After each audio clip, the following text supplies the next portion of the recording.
Okay, thank you very much. Assalamualaikum warahmatullahi wabarakatuh. And a very, Waalaikumsalam warahmatullahi wabarakatuh. and a very good morning to everyone. So for today's topic, inshallah, I will provide a very brief coverage regarding the topic that is ethics in psychology, a follow-up from what we covered last week, basically about the research in psychology itself.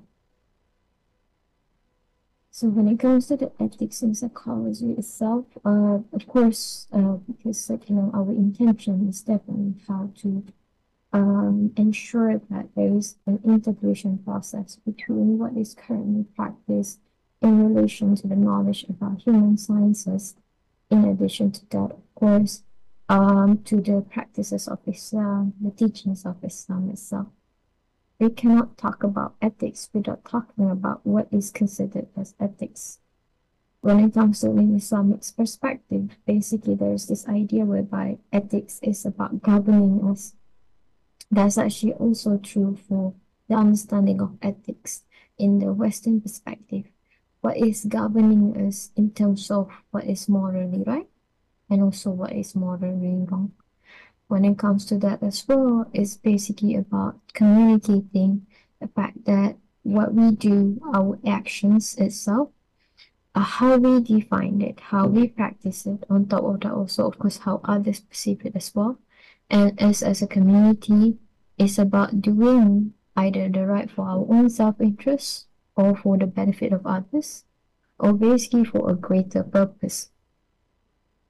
So in this sense, there is actually this term excellence in character. So Rasulullah sallallahu alaihi wasallam was actually sent to us to perfect the good character itself, and therefore what we should do and utilize is that to be guided by this. So the content and focus of today, what we're going to communicate about is like, first of all, briefly we're going to talk about how do we define ethics itself, and then the utility of Islamic ethics in ensuring that the practice of psychology, whether it be in research or in practices, are basically aligned with of course the Islamic perspective as well. And then psychology without ethics to further provide to us a proper, clear reason as to why it is important that ethics is actually considered and also discussed in the practice and research. And also going to provide some relevant examples regarding ethics in research and practice in psychology. So beginning with the defining ethics aspect. So ethics and moral, actually, they're almost intertwined. Ethics itself is referred to moral principles that govern a person's behavior or the conduct of any activity, at least providing to us values to what is right and what is wrong. Now, we are basically taught about what's right and wrong. And the formation is that whereby we actually have the intellectual ability to understand and make a decision as to what is right and wrong. Ethics in psychology would be referring to the governing research as well as professional practices so that we can ensure the continuous integrity, professionalism, and also it's also about maintaining public trust.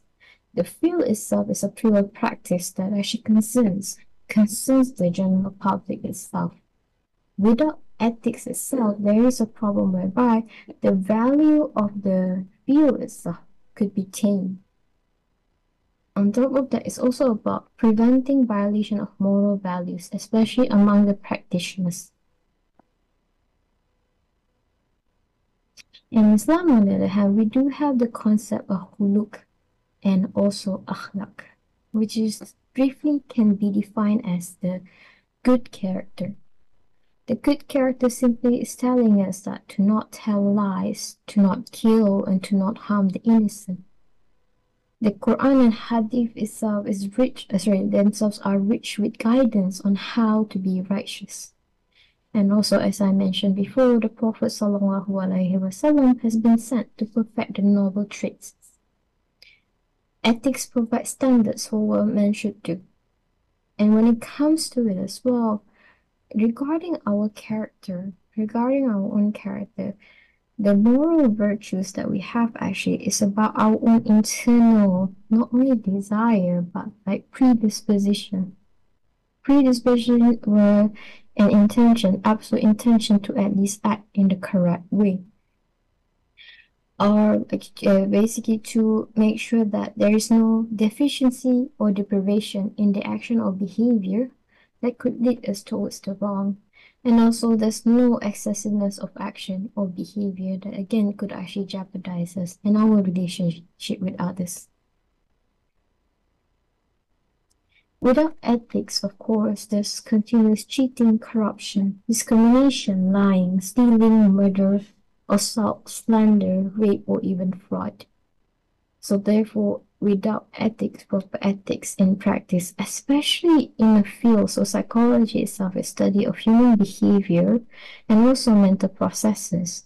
If we were to study about human psychology without the use of ethics, there will be an issue whereby, of course, it will be unguided.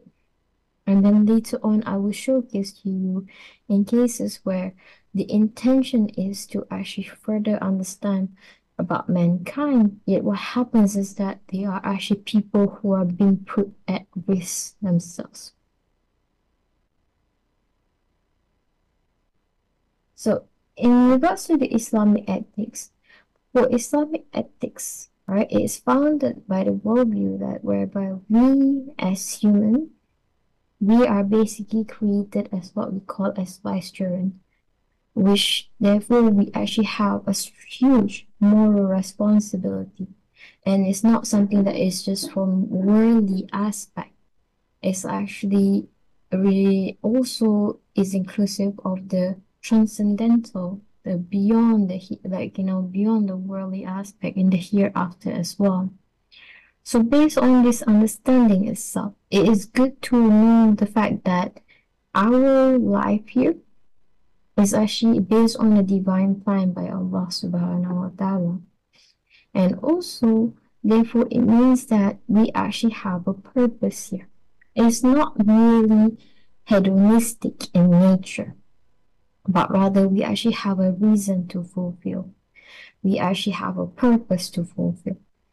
And then that itself is actually bounded by the ethics that we need to commit to. All right. So therefore, in regards to our purpose in this world, is continuously about striving for the best, to be the most perfect character. So therefore, we need to make sure that we manage our lives and improve our lives on earth by using the right guidance. And the guidance has to be by the divine laws, which is the value of Allah basically already prescribed and written in the Quran and Sunnah. Allah SWT has basically given us as well, if we focus on this worldview, the fact that we are the vicegerent, we have been given the ability, the intellectual ability to understand the words of Allah, to understand the wahyu itself. And also, we have also been given the ability to act upon them. So it's not just about knowing and understanding, it's about acting upon them. And then ultimately, we are given that free will to decide.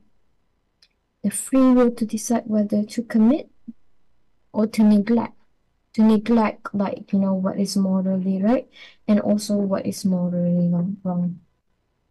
So therefore, our position as a person is actually at the highest level. It's not just because of our intellectual ability, but also because of the free will aspect. So considering the fact that ethics exists on the spectrum of right and wrong, we're actually provided with that specific nature of having to not only think and reflect what to do, what not to do, but once we've understood it, we're also given the right to actually make a decision what is right and what is wrong. However, at the ultimate end is that to ensure that whatever it is that we decided upon, we need to make sure that it's about the perfect character and establishing ourselves as actually the vicegerent of Allah subhanahu wa ta'ala. So to simplify the purpose of Islamic ethics itself, in regards to it, so we have basically, about focus of the good conducts. The good conducts are basically the actions that we need to commit to that is basically fitting and meeting our own human nature that is fitrah. We are born in a state of fitrah, all of us. Therefore, when we are born, we are basically almost like we are in the state of a blank slate, pure and clean. And therefore, as we go through this world, there are many tests out there. There are many things that basically could actually either taint us or affect our faith and affect our character. However, with the guidance of the Wahyu itself, we are continuously going to be ensuring that we return back to the state of fitrah, and that is only natural. And then it's about actually ensuring that we assign ourselves with a good faith rather than allowing ourselves to actually be tainted by weak religious faith. Having a good morality is a sign of strong positive religious faith. And therefore, it is important that we actually inculcate and practice Islamic ethics to ensure that continuously we enforce good religious faith within us. And then it's about returning, just like how returning to the human nature of fitrah is also about returning to our true selves. The true selves, the Quran itself has provided us with account of what makes a good human character. So therefore, if we were to go astray, that means that we do not attempt to actually ensure that we're practicing our good true nature of human character. Good morality, good practice, good ethics itself is about developing the Quranic account of that human character, without it which we are basically defying our natural self. And then finally, it's about purifying ourselves and also about realizing the fact that we do not exist on our own. It's not just about us. So part of what is actually allowing us to develop, and practice Islamic ethics is that indeed one of it is about purifying, basically enjoining the taqiyya and nafs. But also the fact that it's about improving our relations with other members of the community. We're not alone on this world. There are many basically ethics and the moral principles that have been provided to us to tell us that these are the ways to ensure that you're not only doing good to improve your relation with Allah subhanahu wa ta'ala, to ensure that you are basically of a good character, you're also doing good to ensure that you are existing as part of a community, engaging with others, as well as other creatures of Allah subhanahu wa ta'ala. Now, Islamic ethics provides guidance on how to continuously develop all of this throughout our lives, and we cannot disregard it or we cannot disintegrate it from the practice of psychology itself, especially considering the fact that psychology itself is actually about dealing with human being. It's about knowing the fact that what makes a person decide, what makes a person act, and what will be the best thing for the person. We talked about the goals of psychology research last week.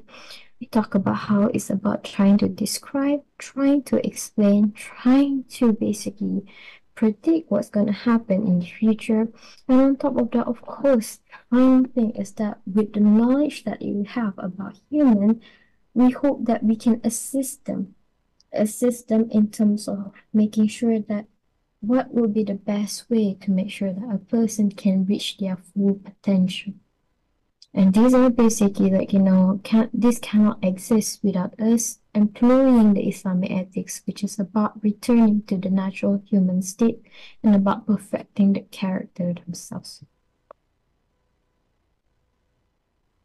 The features of Islamic perspective, there are a few that I can basically put and provide here. So we have, like, transcendental. The transcendental aspect of Islamic ethic is because it is incredibly pure, it is incredibly divine. It cannot come from humankind. It actually came from Allah subhanahu wa ta'ala himself. So ultimately, the knowledge about Islamic ethics, the practice of Islamic ethics is actually emerging from the Creator himself. So it's almost impossible for it to be untrue, and it's almost impossible for it to be filled with mistakes. And another thing is that regarding the future of Islamic ethics is about enforcing and informing us about the nature of man. We are basically a creature created with soul within us. That soul allows us to understand and also to have this ability to relate with the divine, that is including our creator. And on top of that, it also allows us to basically inculcate behaviors and interact with other creatures that have been created by the divine Allah subhanahu wa ta'ala. That nature itself is actually good. Unlike the some of the common perception of certain scholars in psychology perceiving that men are doomed. Men are doomed to their own hedonistic nature. Men are doomed to their own desires. There's no control over it.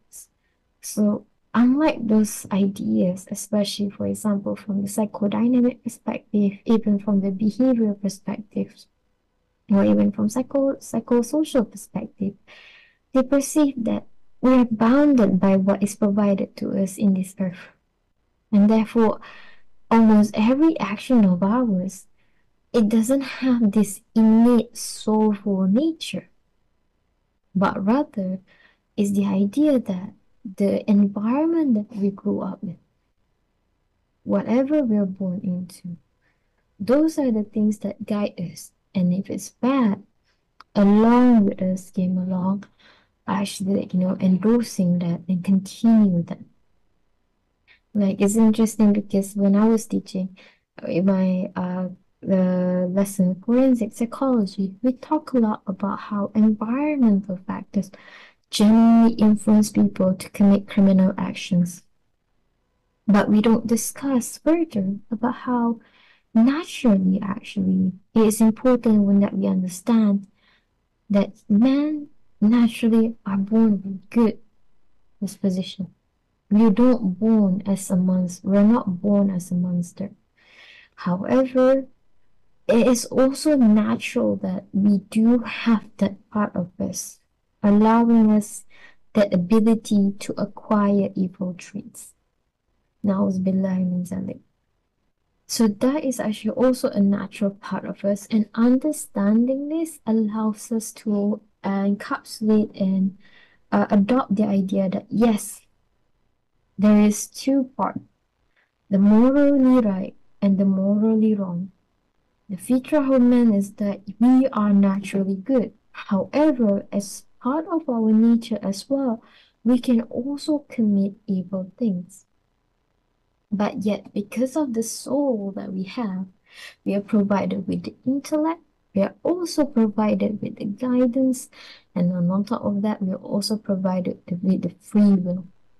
We need to use our intellect to actually understand the guidance provided to us, to properly use the free will that we have to focus on the good nature and to prevent the bad nature. Another thing about the future of Islamic ethics is that the universal code of conduct. And one of the theory and like philosophical thought that is communicated in ethics is about moral relativity. So the idea about moral relativity is the fact that hey, there's you, there's me. I have this idea, you have that idea. So therefore, what is morally right and what is morally wrong could be different from person to person, from culture to culture. Now, we do not deny this. We understand the fact that yes, there are potential differences when it comes to ethics and the code of conduct itself.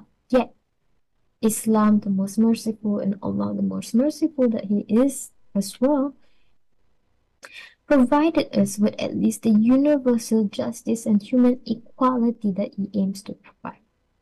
There is actually the ultimate guidance that can be provided to us, and this one is actually universal, it can be applied to many. Maybe perhaps the particular practices, understandably, it can differ from culture to culture, context to context, yet the ultimate guidance itself is universal and applicable to many all over the world, as long as you are basically the creation of Allah subhanahu wa ta'ala. And then another thing about ethics is that is actually emphasized. And the thing is that in psychology, call about the dispositional attribution. So the personal attribution of a person, of the individual themselves. The reason why people commit to different things. To do right and wrong, it comes with intention. It is important that we take into account that people, not only do they have to act in accordance with the moral principles, that is usually the norms of the Sharia, the law that is created and also endorsed by Allah subhanahu wa ta'ala. It's also about ensuring that you do it for the sake of Allah subhanahu wa ta'ala. With that intention itself, the pure intention itself, it allows us to not just commit to a good action, but also have the intellectual ability to understand the reason behind a good action can only be for Allah subhanahu wa ta'ala. Because every deed that we commit to eventually is about returning to Him. And finally, about the freedom and liberty aspect. So as mentioned just now, of course, we are given the guidance, we are given the intellect, but the ultimate thing is that we are actually free to commit to either follow the right and wrong. But the thing is that, of course, having the intellectual ability itself allows us to understand that to ensure that we do for the best benefit for ourselves. Of course, we understand that the freedom and liberty itself comes with accountability. That means that you are accountable for committing to what is right.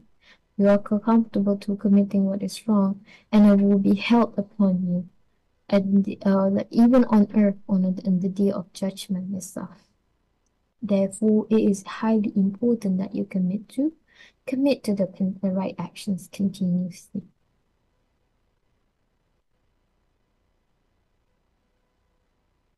Now we're going to communicate about how it is like in psychology. Sorry. Like, in regards to the psychology itself, this was actually by Hobbes mentioning about that psychology as a field is a field of practice that is actually about endorsing basically about understanding about human behaviors and mental processes.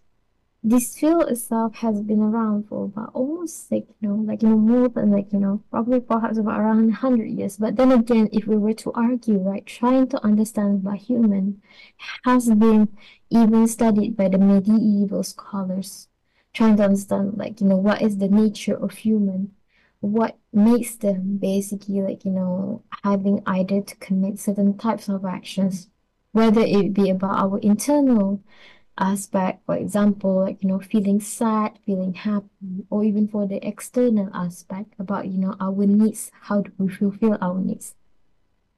The field is incredibly complex itself. In a field so complex where individual and social values are yet but ill-defined, What this means is that the idea is that right and wrong is not something that can be simply stated. All right, there's somewhat differences. Sometimes even the idea is that it's an ever-growing field, right? So it's difficult to play fairly. That means that can we ever be fully right in terms of our decision regarding what to do and what not to do? These are among the debates even in psychology itself. So the desire to play fairly has to be given direction and consistency by some rules of the game. So the idea is the fact that there is at least we need to have principles, we need to have guidance, we need to have at least some sort of ruling that should be established. This rule should do much more than help the unethical psychologists keep out of trouble. They should be of palpable aid to the ethical psychologists in making daily decisions. It's interesting the fact that without ethics, it's hard for us. It's hard for us to practice the field itself. It's not just about preventing morally wrong. It's also about making sure that we retain our integrity in the practice itself.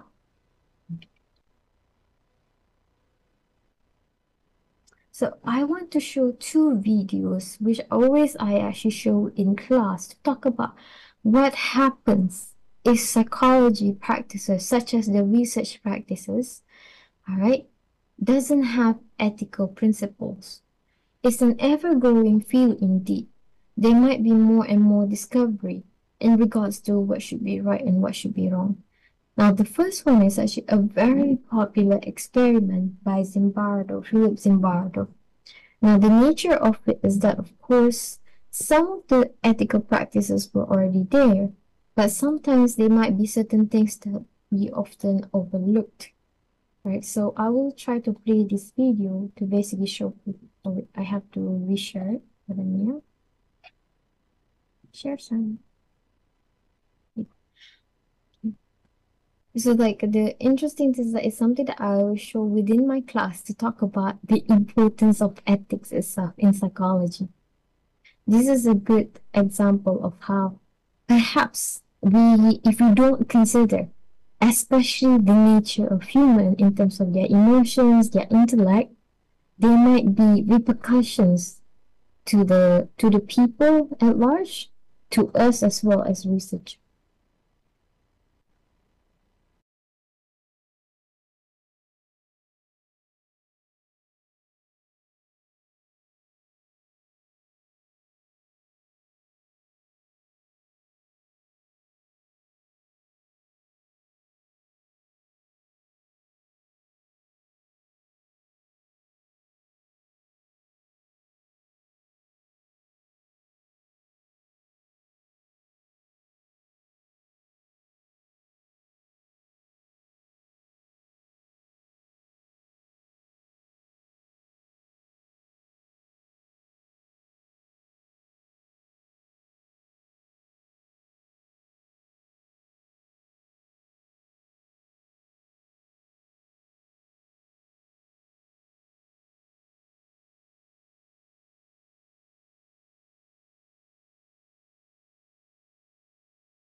video.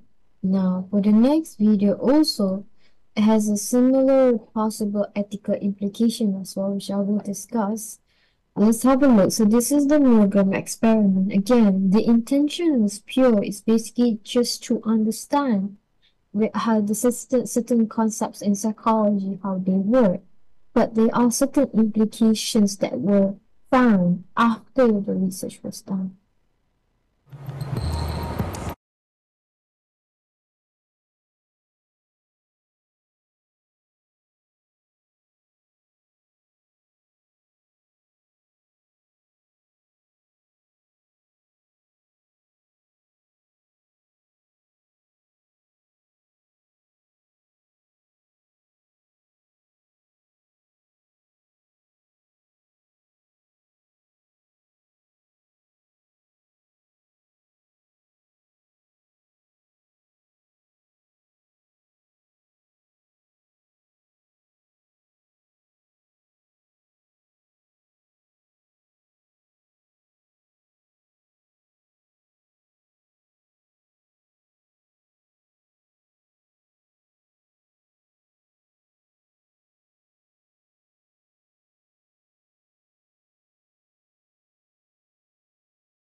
Regarding these two experiments, they are actually incredibly important studies in psychology itself.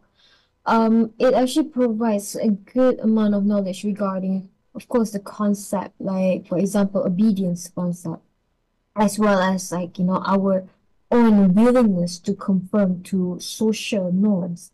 However, there's another discovery that was being made in relation to this. That is that how ethical or unethical can a research be in order for us to achieve the ultimate objective is to understand human behavior and mental processes, of course, are the ultimate. We just want to understand basic concept. Hey, why do monsters, why do like certain humans are willing to commit or act some monstrous like actions itself? But the thing is that if we continue this, there are ultimately going to be repercussions. So, for example, here in this regard, what happened within these two experiments that there's a severe, horrifying mental effect on the participants themselves. What happened to them is that basically they felt pressured, they felt like as if they have conducted something horrendous. And this could actually have potential prolonged effect to them. And then if we allow this sort of practices to continue, the legitimacy of the field of psychology and the research alongside with it can be tainted. So therefore, psychology has basically built, especially the American Psychological Association, has basically built certain set of like ethical conduct itself. And we can't just use it, of course, like, adopt it simply as well. We need to also understand the context of Islamic perspectives, which I have discussed earlier. Now, the purpose of the standard psychology ethics conduct is that, of course, any ethical issues regarding individual person, community, or the value, like, community value, religious values, they are resolved. There is actually at least a common understanding about what is right and wrong. Another one is about the competence aspect. Now, psychology itself is, of course, a professional field. It is important that ensuring that anyone practicing within the field itself, of course, have the right knowledge, have the right skills, have the right understanding.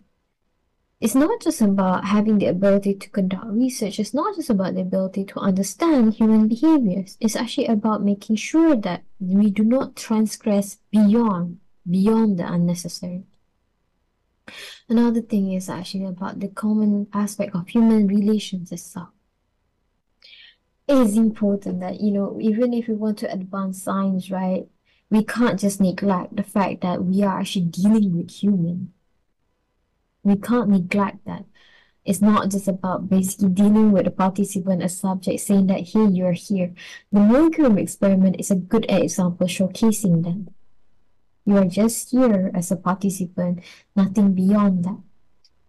It actually affects the integrity of the research, the practice itself, the field itself. Other items and then under the standard psychological ethics code that is governed by it, privacy and confidentiality. This is almost of highest importance.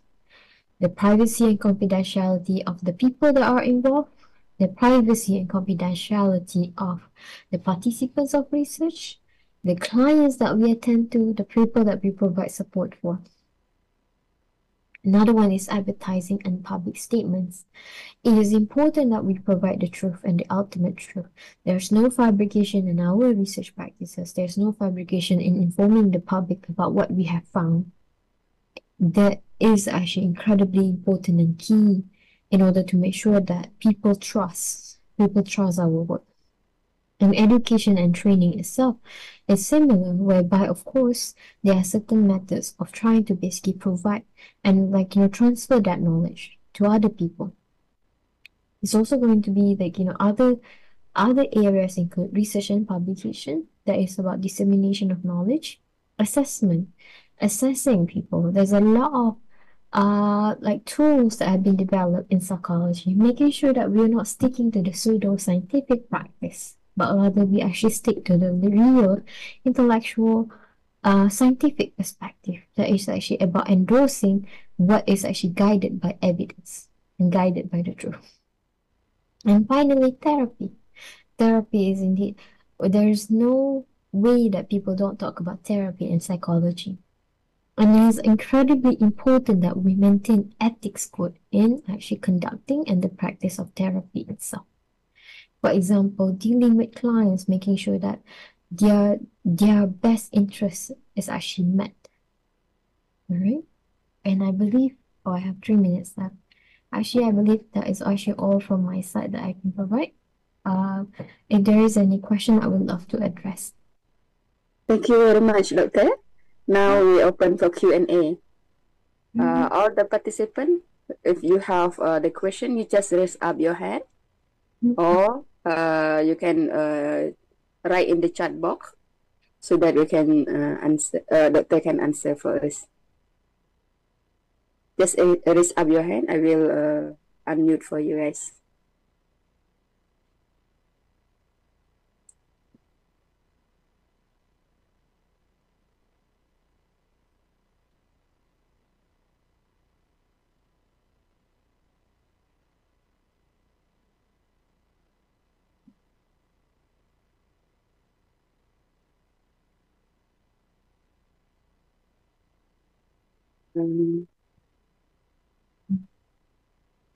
You can unmute yourself, brother.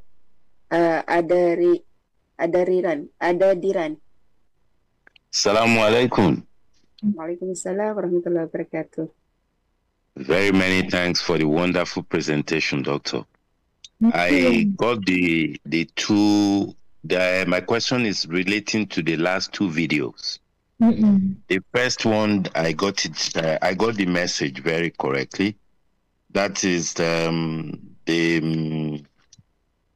one relating to the first video. But the second video, I'm actually trying to make a correlation between the two. So I don't know if you can just give me a kind of head start with respect to the second video. That's all. Of Thank course, you very much. of course, yeah. I apologize because it's a very short video, right? I was very cautious of time. But so these two videos is actually one of the, I would say, represent incredibly important research in the field of psychology itself because it provides a new kind of like highlight about ethics itself. What happens if we don't have ethics in psychology practices? So in the second video, what happened was that the researcher he recruited a number of participants. They are just basically common people referring to the day-to-day man. What they were asked to do is that you come here, your role, you're going to be what is called as teacher. The teacher, what you have to do is that you have to teach the student or the learner list of words to remember. So if they remember it wrong, they'll be punished by being electrocuted. So that's what happened in the experiment itself. But the thing is that as part of the research itself, the electrocution would go from, I can't remember, I think it's about 100 voltage up to 300 voltage, which can be fatal. So there is a strong pressure for the participant. They feel like, do I have to do this? Do I really have to do this? I might kill the man. You know, what happens if I kill the man? I understand I'm a participant. I've been given the responsibility. There is a researcher that tells me that I have to do this, but should I? So, like, later on, they discover that there is a strong emotional impact on the person. And there is a problem of ethics here. How could we force people to do something that they don't want to do? This is actually similar to like if we can reflect on the current situation, right? There was a recent news talking about how a lot of the Israeli Defense Forces members they are now actually suffering from post-traumatic stress disorder. So this experiment itself is sort of like a similar replication of that itself. Now, what is the ethical issue here? The ethical issue here, for the sake of us understanding the real world structure of obedience itself, there is a higher authority, there is a person on the ground that has to follow the authority. Should we conduct a research in the hope of pretending that what if this was like the real world, just so that we have a better understanding of it? So I hope that is clear regarding the explanation. So like, you know, basically what happens is that because of that itself, they understand that we shouldn't jeopardize the mental health and the personal like, you know, emotion of our participants just for the sake of research itself. And also actually the learner are actors. So what that means is that they were never electrocuted. But the teacher or the participant thought that, oh, they got electrocuted. That's the manipulation or the kind of like the lie that happened during the study itself. And I hope that helps. No. Mashallah. Thank you very much, Doctor. No. Any one of you want to ask one last question? I have a question. I'm so sorry. This was a very short time. But okay. It's Yeah. very interesting to talk about ethics in psychology. So if I can give my final share, you know, especially if we talk about the integration between ethics and psychology, I provided a very simplistic view. I wish I could talk more about ethics in research practices, ethics in professional practices. For example, you know, we see a lot in the world problems whereby like people actually have questionable ethics in practice. For example, for the sake of like, you know, just for money, probably for popularity.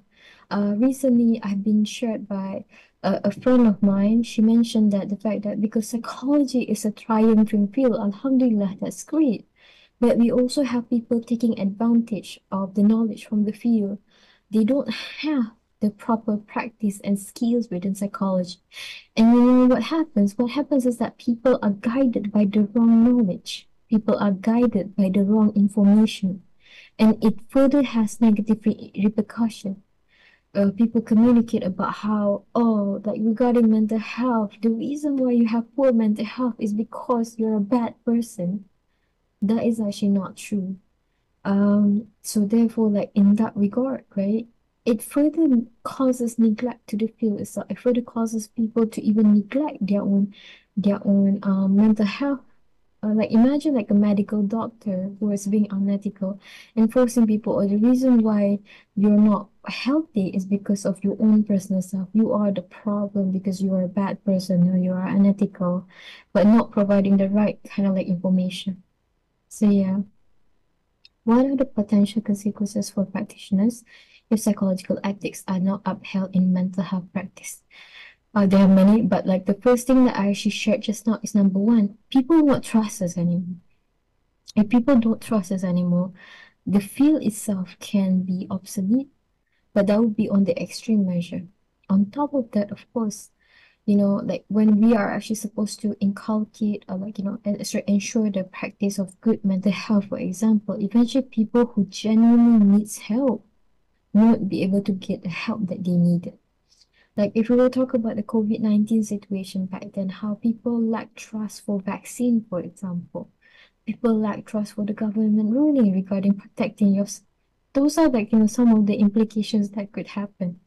So therefore, without ethical practices, public trust might be tainted. And on top of that, people might even practice the wrong thing entirely and further affecting people's health. I think that's for, yeah, I'm thinking for the time. So for me, thank you so much.